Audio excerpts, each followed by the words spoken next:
Hello, everybody. I believe I've introduced myself to the majority of you, and we're here to celebrate the life of my other half, Bob Takeshita. With that being said, I'd like to offer my sincere and heartfelt thank you for attending this event.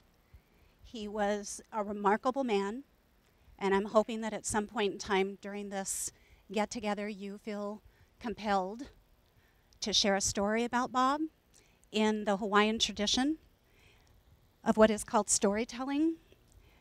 That is pronounced moko lilo,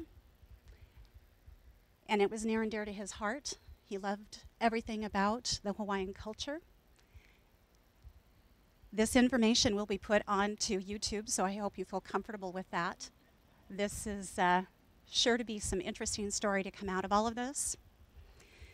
During this process, there has been some truly remarkable people that have had a part of this journey that we have gone through, and I'd like to acknowledge those individuals in that we couldn't have done this alone, and they made it a lot easier within the process. First and foremost, I would like to acknowledge Ron Takeshita.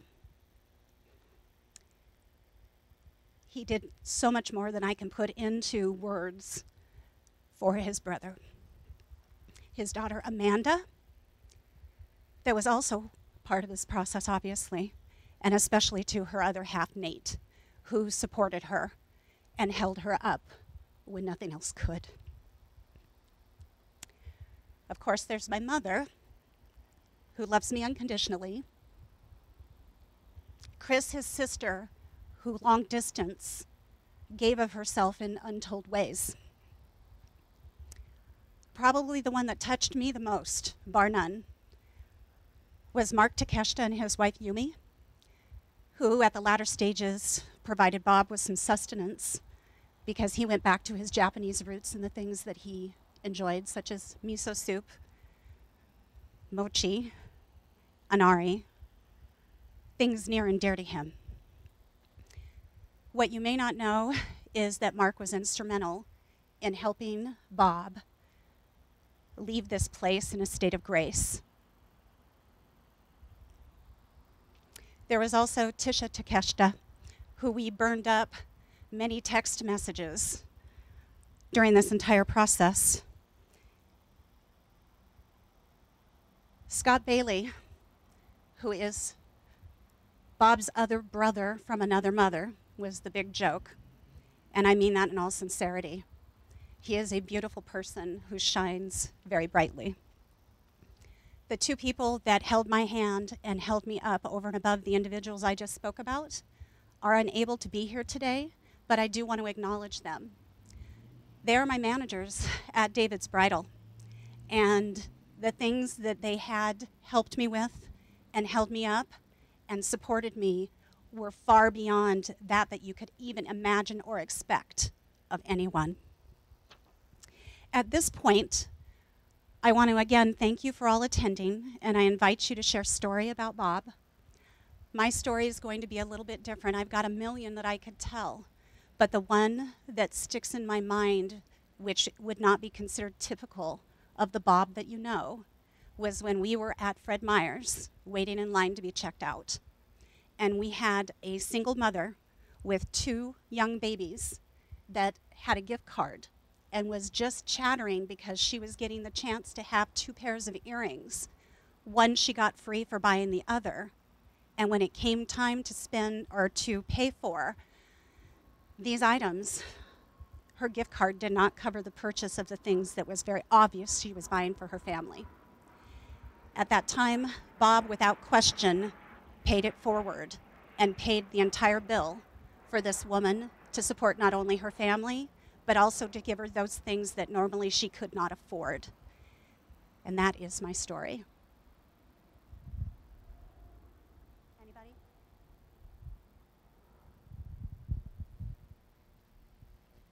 Thanks, Marcy. My name is Dan Matthews. I have known Bob for well over probably 20, 25 years, if not longer. We lived together at one point. We worked together for years at a couple different agencies. All I can say about Bob is he was always asked, the first thing he ever said when I would walk up to him was, "How you doing, man?" And he would just sit there and listen. Never told me about, I never knew if the guy had a problem, an issue, never knew if he was sad. He was always in a good mood. He was always ready to listen and offer advice and put an arm around you. And I remember one time, it was my birthday party. We were over at my wife's house, and I don't know if he just, he had this driver that I think him and Ron researched online, and there was, they spent weeks and weeks picking out this perfect driver. I don't know if it was a Nike or what it was, but anyway, it ended up, I was at, like I said, our house for my birthday party, and he brings the driver up and gives it to me as a gift. And of course I didn't accept it because I knew how much effort and time and how much golf meant to him, and this was the king of all drivers. This was the 400-yard driver. And so I give it back to him, but that's the kind of guy he is. I mean, if he doesn't even hesitate, doesn't even think about it, just wanting to come up and just would do anything for a friend. One more story that was kind of odd, I was blessed to have this happen, is I was at work the other day, and I've been in the same building for over probably 18 years now, and I've never, ever received a piece of mail from Bob Takeshita. And the day after, Marcy had called me and told me the bad news. I had received a letter for Bob Takeshita from Golf Digest. And I just thought that's his way of just letting me know that everything's okay. Obviously I took it pretty hard. So rest in peace, my friend.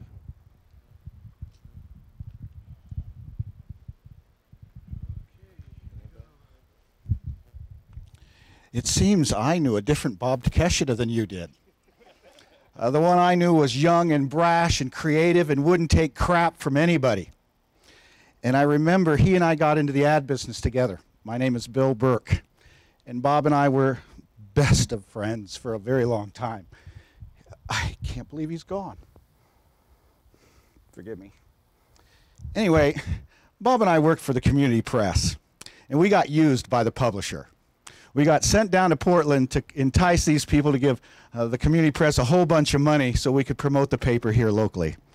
And after we were successful in getting that dough and feeling very brash and very good about ourselves, we came back to the office and we're talking to the publisher.